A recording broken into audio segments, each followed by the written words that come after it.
Поезд Победы – уникальный проект и единственная в мире выставка, расположенная в подвижном составе. Вся экспозиция связана с сюжетом от аудиорассказчицы Лидии. В повествовании вплетены истории сотен людей, переживших войну. Очень много времени уделялось работе с архивами, с фото- и видеодокументами. И в качестве консультантов выступали ныне живущие еще ветераны тех далеких лет.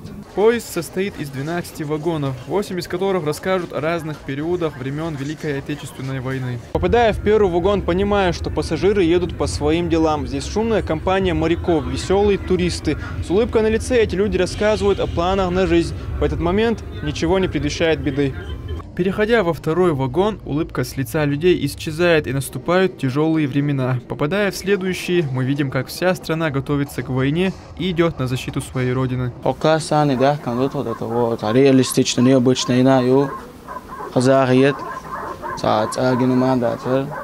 память ухар. Игорь Козмилов вагон Дуахар. Первый вагон чуахасхитер.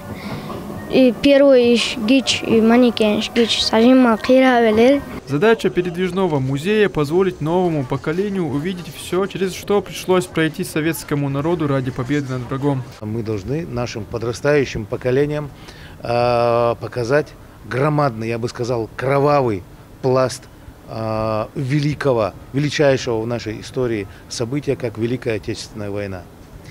И поэтому переоценить значение вот таких мероприятий невозможно. Свое путешествие поезд начал с октября 2020 года. На сегодняшний день он проехал почти всю страну, от Крыма до Владивостока. В Гудермес, 84-й город, посещение этого музея на колесах. Здесь он пробыл 3 дня. Абдулла Батаев, Седа Хасиева, Арби Чакаев и Аслан Висраев. Неделя.